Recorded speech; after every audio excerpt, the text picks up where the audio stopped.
In the realm of the unseen, where the spiritual intertwines with the corporeal, there lies a realm of knowledge seldom traversed by the uninitiated. You see, there are subtle yet profound signs that indicate that a spiritual attack is underway. It is absolutely crucial you are aware of all of these signs so that you are well prepared for what will come. These are not mere happenstances or coincidences, but orchestrated events aimed at those who are chosen, those who stand on the precipice of their spiritual awakening, ready to transcend the mundane. The initial sign of a spiritual assault is as perplexing as it is overlooked: the loss of time. Imagine moments in your life slipping through your fingers like grains of sand, leaving no trace, no memory of their passing. These are not mere lapses of attention, but entire periods where you cannot account for your time or actions. It's as if the fabric of time folds upon itself, stealing away fragments of your existence. This phenomenon is more than a simple forgetfulness. It's a clear indication that forces beyond our normal understanding are at play. Consider the ancient parable of the wandering monk who, in his quest for enlightenment, found himself lost in the forest of illusion. Days turned into nights and nights into days, yet he could not account for his time within the forest. It was only upon his emergence that he realized he had been under a spiritual siege, his essence being drained away in the ethereal struggle. This story echoes the reality faced by those experiencing the loss of time, a stark reminder that we are often at war within realms we barely perceive. This sign is insidious, for it creeps upon one unnoticed. You might wake one day feeling as if the previous day's events were nothing but a dream, your actions and the time spent a blank canvas. This disconnection from reality serves as a battlefield where your spirit is subtly besieged by forces intent on derailing your spiritual journey. The chosen ones, those who are awakening to their spiritual path, are often the targets, for their light shines brightest in the spiritual realm, attracting both benevolent guides and malevolent entities. The loss of time can manifest in various ways, from simple forgetfulness to complex dissociative events. It's a sign that your spiritual defenses are under attack, that your connection to the divine source is being tampered with. In these moments, the spiritual realm is signaling for you to awaken, to fortify your inner sanctum, and to prepare for the journey ahead.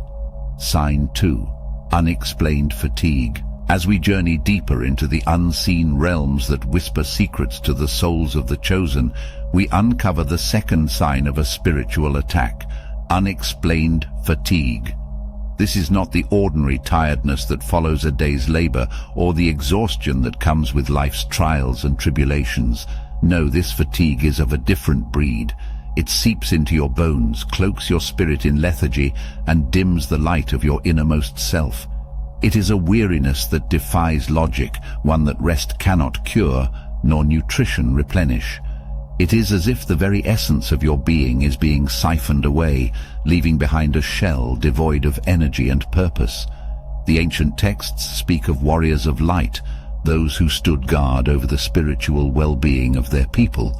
These warriors often faced adversaries not of flesh and blood, but of spirit and shadow. Their battles were fierce, fought in the silence of the inner sanctum of the soul.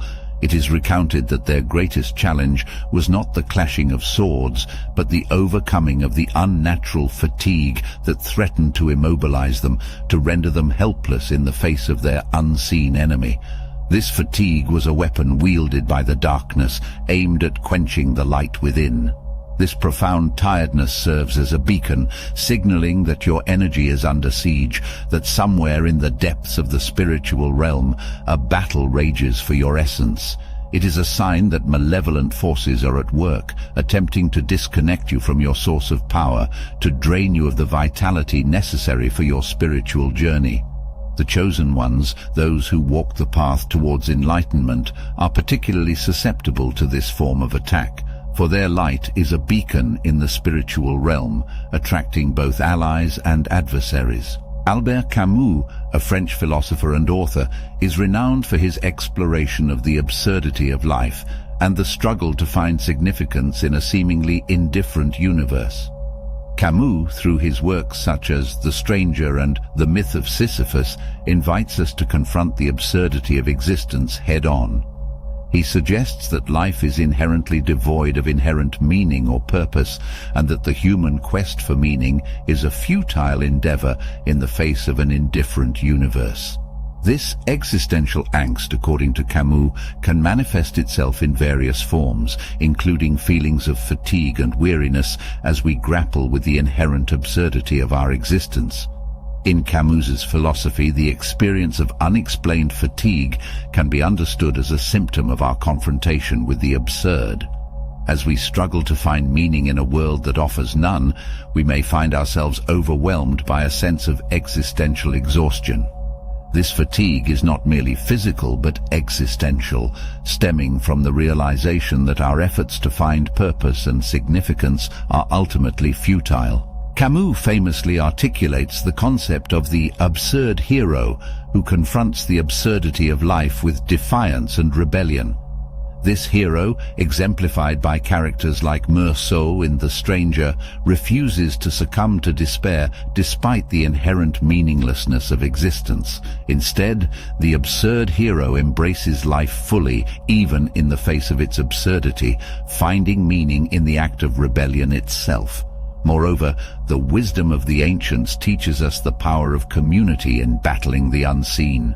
Just as the warriors of light stood together, so too must you seek the fellowship of fellow seekers, those who can lend their strength when yours wanes, who can share their light to dispel the shadows that encroach upon your spirit. This sign, unexplained fatigue, is a call to arms, a summons to the deeper parts of yourself that know no defeat. It is an invitation to stand firm in the face of the invisible forces that seek to derail your spiritual journey. Sign 3. Feeling trapped or confined. In the unfolding saga of the spiritual journey, we encounter the third sign of an insidious spiritual attack, the sensation of feeling trapped or confined. This is not a mere physical constraint, but a profound spiritual imprisonment, where the soul feels caged, unable to express its true essence or embark on its destined path. This sense of confinement is a meticulously woven trap, designed not to restrain the body but to ensnare the spirit, preventing it from soaring to its highest potential. This sensation of being trapped is an alarm bell, ringing in the depths of your being, signaling that your spiritual progress is being hindered by forces unseen. It is an indication that your path is being obstructed, that your destiny is being tampered with by entities that fear your light and your potential to transcend. These forces seek to instill doubt, to make you believe that you are powerless, that your journey is futile. Yet, it is precisely within the confines of this spiritual imprisonment that the greatest transformations occur. Just as the caterpillar confines itself within the cocoon to emerge as a butterfly, so too must the soul embrace the sensation of confinement as a phase of growth, a necessary passage towards spiritual rebirth. It is a time to go inward, to confront the shadows that lurk within, and to emerge stronger, more enlightened, and ready to fulfill your spiritual destiny. The tales of old speak of the labyrinth of despair, an ethereal prison where souls are led astray, entangled in endless paths that loop back on themselves, mirroring the internal sensation of feeling trapped. The chosen ones, those who carry the light of awakening within, find themselves at times within this labyrinth, not through any fault of their own, but as a testament to the trials that beset their path. It is in this confinement that the soul learns its most valuable lessons, not despite the darkness but because of it. The key to breaking free from this ethereal trap lies in the power of self-awareness and the relentless pursuit of truth. In times like these, many turn to religion or philosophy to find solace and guidance. One such philosophy that offers insights into feeling trapped or confined is the concept of mindfulness from Buddhism. Mindfulness teaches us to observe our thoughts and emotions without judgment, allowing us to break free from the mental prisons we create for ourselves. In Buddhism, the feeling of being trapped often arises from attachment to desires, outcomes, or even our sense of self. Through mindfulness practices such as meditation, we learn to let go of these attachments and recognize that our true essence transcends any temporary confinement. By cultivating present moment awareness, we come to realize that we are not defined by our circumstances, but by our capacity for inner peace and liberation. Similarly, in Christianity, the teachings of Jesus Christ offer hope and liberation to those feeling trapped or confined. The message of salvation through faith emphasizes the possibility of transcending earthly limitations and finding freedom in the love and grace of God. Through prayer and surrendering to a higher power, Christians believe they can break free from spiritual bondage and experience the fullness of life that Jesus promised. Sign 4. Lowered intuition. In our exploration of the signs that signal a spiritual attack on the chosen ones, we arrive at a crucial juncture that diverges from the paths previously taken. Here, we delve into the realm of intuition, that innate guiding force within each of us that serves as our internal compass. When under siege from forces unseen, one of the most profound yet subtle signs is a diminished intuition. This is not simply a matter of losing touch with one's gut feelings or experiencing a temporary lapse in judgment. Rather, it's akin to the dimming of a once bright light within, leaving one to navigate their path in near darkness. Intuition, in its essence, is the voice of the soul, a bridge between the conscious and the subconscious, between the material and the spiritual. It is through this connection that guidance is received, warnings are perceived, and the truth is revealed beyond the veil of the physical world. When this connection is weakened, it is as if the soul is being muffled, its message is lost in the static of interference caused by spiritual assailants. These entities aim to sever the bond between the chosen one and their higher self, leaving them vulnerable and doubting their own spiritual insights. The shift in structure here allows us to examine this phenomenon not as a linear narrative, but through the lens of reflection and introspection. Imagine walking through a dense fog that has suddenly descended upon a familiar path. The landmarks and signs that once guided you are obscured, your confidence eroded with each hesitant step. This fog is not of your making, but is a manifestation of the spiritual attack, clouding your intuition. To counteract this assault on your spiritual guidance system, it becomes essential to adopt practices that clear the fog and restore the light of intuition. Meditation, deep contemplation, and engaging in activities that foster a connection to the natural world can act as beacons, piercing through the veil of confusion. Seeking the wisdom of those who have navigated similar paths can also illuminate the way, providing clarity and restoring faith in one's inner voice. Moreover, embracing creativity as a spiritual practice opens a channel for your intuition to flow freely once more. Creative expression in its myriad forms allows for a dialogue with the soul, bypassing the blockages erected by spiritual adversaries. It is through the act of creation that one can reconnect with the essence of their being, finding guidance in the strokes of a brush, the melody of a song, or the rhythm of words on a page. This journey through the shadow of dimmed intuition is not an end but a passage, a test of faith in the unseen and the power of the inner self. It teaches that even in moments of doubt, the chosen ones are never truly alone, their light merely obscured, waiting to shine forth once more. Sign 5. Obsessive negative thoughts. Venturing further into the labyrinth of spiritual warfare, we encounter a phenomenon both pervasive and insidious, the emergence of obsessive negative thoughts. This sign, unlike the subtleties of diminished intuition, manifests as a relentless storm within the mind, where dark, intrusive thoughts churn and multiply, eclipsing the light of positivity and hope. It represents not merely a fleeting shadow over one's mood, but a sustained siege upon the fortress of the mind, orchestrated by unseen forces determined to undermine the chosen one's spiritual resolve. This onslaught of negativity is a deliberate tactic employed by spiritual adversaries to distract, dishearten, and ultimately disempower those who are awakening to their higher calling. These obsessive thoughts often bear no relation to the individual's reality or circumstances. Instead, They are seeds of despair sown by external entities, designed to grow into a thicket of doubt and fear that chokes the spirit. In confronting this challenge, the narrative structure shifts from introspection to action, recognizing that to overcome such an assault requires not just awareness but deliberate, focused countermeasures. It is a call to arms, summoning the inner warrior of light to defend the sanctity of the mind. The first step in this battle is to acknowledge the nature of the attack, to understand that these thoughts are not a reflection of one's true self, but weapons formed against them. With this realization, the chosen one can begin to dismantle the power of these intrusive thoughts, refusing to grant them the energy they need to survive. Engagement in practices that cultivate mindfulness becomes a shield against negativity. Techniques such as mindful breathing and the disciplined observation of thoughts allow one to step back from the tumult of the mind, to see these thoughts as external invaders rather than intrinsic truths.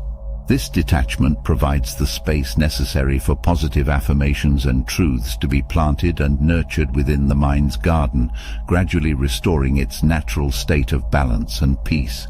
Furthermore, the act of grounding oneself in the physical realm serves as a powerful countermeasure to the ethereal nature of this attack.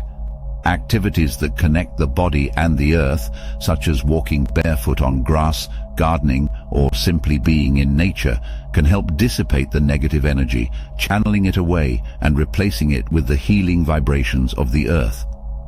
Engaging in service to others also acts as a potent antidote to the poison of negativity.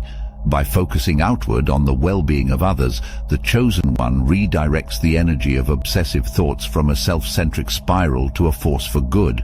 This shift not only alleviates the burden of negativity, but also reaffirms the chosen one's purpose and connection to the greater whole. This stage of the journey underscores a pivotal truth. The battlefield of the mind is where many spiritual wars are won or lost. The emergence of obsessive negative thoughts is a sign not of weakness, but of the significant threat the chosen ones pose to the forces of darkness. Their victory lies not in the silence of the mind, but in its liberation, in transforming the cacophony of negativity into a chorus of strength, resilience, and hope. Sign 6. Apathy. The journey through the shadows of spiritual warfare brings us to a realm where the vibrancy of the soul is threatened by a pervasive sense of apathy. This sixth sign, unlike the storms of obsessive thoughts or the fog of dimmed intuition, manifests as a profound emptiness, a disconnection from the passions and purposes that once fueled the spirit. Apathy in this context is not mere laziness or a temporary disinterest. It is a spiritual malaise, a void where the fire of life seems to have been extinguished. This subtle yet devastating attack seeks to sever the chosen one's connection to their divine spark, the inner force that drives all beings towards growth, understanding, and connection. It is as though an invisible hand has reached into the soul, snuffing out the flames of enthusiasm, curiosity, and love, leaving behind a chilling indifference. To combat this insidious force, the strategy shifts from confrontation to cultivation, recognizing that the antidote to apathy is not merely the will to action, but the rekindling of the soul's fire. The journey now becomes one of rediscovery, of seeking out those sparks that once illuminated the path and nurturing them back to a blaze. Reconnecting with one's passions is paramount. This involves deliberate exploration and experimentation, engaging in activities that once brought joy, or discovering new interests that stir the soul. The process is not about forcing enthusiasm, but gently coaxing the embers of interest back into life, allowing them to catch fire in their own time. In the medieval era, there lived a philosopher whose teachings resonated deeply with those seeking to overcome apathy and rediscover the fervor of the soul. His name was Marcus of Greenton, a humble scholar known for his simple yet profound insights into the human condition. Marcus understood that apathy was not a new adversary, but a timeless challenge faced by souls throughout history. Drawing from his observations of nature and the rhythms of daily life, he offered wisdom that spoke directly to the hearts of his listeners. According to Marcus, The key to overcoming apathy lay in reconnecting with the essence of one's being, in rediscovering the intrinsic value of life itself. He encouraged his followers to look beyond the distractions of the material world and seek solace in the beauty of simplicity. For Marcus, passion was not reserved for grand gestures or lofty ambitions, but could be found in the smallest moments of existence. Whether it was the laughter of children, the warmth of the sun on one's face, or the quiet contemplation of a star-filled sky, he believed that the seeds of passion were scattered all around, waiting to be noticed and nurtured. The power of community cannot be overstated in battling apathy. Isolation feeds indifference, while connection nurtures engagement and meaning. Sharing experiences with others, whether in spiritual gatherings, service projects, or simple companionship, can reignite the sense of belonging and purpose that apathy seeks to destroy. Moreover, embracing the cycles of life and recognizing that periods of stillness and disconnection are natural can offer comfort and perspective. These phases are not permanent, they are the soil from which new growth emerges. It is in the darkest soil that the seeds of renewal find their most potent nourishment. Sign 7. Sudden aversion to positive energy. As we approach the culmination of our exploration into the signs of spiritual attack, we encounter a phenomenon that might seem paradoxical in its nature, yet is profoundly impactful: a sudden aversion to positive energy. This final sign is a testament to the subtlety and complexity of spiritual warfare, where the very essence of what nourishes and sustains the soul becomes repellent. This aversion manifests not just as a dislike, but as a profound discomfort in the presence of positivity, whether in the form of uplifting environments, optimistic people, or spiritual practices that once brought solace and joy. This deliberate estrangement from the sources of light and life is a clear indicator that the forces at work are not just external, but have managed to infiltrate the inner sanctum of the self, twisting perceptions and inverting the natural gravitation towards growth and enlightenment. The chosen ones, those who have embarked on the path of spiritual awakening, find themselves in a perplexing dilemma where the very energies that support their journey seem alien and unwelcome. The battle against this aversion requires a deep and compassionate understanding of the self. It calls for an introspection into the reasons behind this sudden shift, recognizing that this repulsion is not a true reflection of the soul's desires, but a distortion wrought by spiritual assailants. The task at hand is not to force a reconnection, but to gently unravel the web of deceit that has been spun around the heart and mind. Healing begins with small, deliberate steps towards re-exposure to positive energies. It may start with the simplest of actions, such as spending time in nature, listening to uplifting music, or engaging in acts of kindness. These actions, though seemingly small, act as beacons of light, piercing through the darkness of aversion, reminding the soul of the joy that comes from connection and positivity. Engagement in spiritual practices that focus on cleansing and protection can fortify the spirit against further attacks. Techniques such as grounding, shielding, and energy cleansing become vital tools in the arsenal against spiritual warfare, helping to realign the soul with its natural state of harmony and receptivity to positive forces. The power of community once again proves invaluable. Sharing the journey with others who understand and support the struggle can alleviate the sense of isolation and reinforce the resolve to overcome the aversion. Together, the collective energy can shift from repulsion to attraction, from darkness to light. Reflection on personal beliefs and values also plays a crucial role in overcoming this aversion. Reaffirming the core truths that guide one's life can act as a compass, steering the soul back to its authentic path, where positivity is not just welcomed but sought after and cherished. As we conclude this exploration, let it be known that the path of the chosen is fraught with trials, but each step taken in awareness and courage is a step towards victory. The signs of spiritual attack are but waypoints on the journey, markers that remind us of our strength, our purpose, and our indomitable spirit. In the face of darkness, let your light shine brighter, for you are guided, protected, and infinitely loved. I hope you enjoyed this video. If you did, feel free to leave a like and subscribe to the channel. Thanks for watching.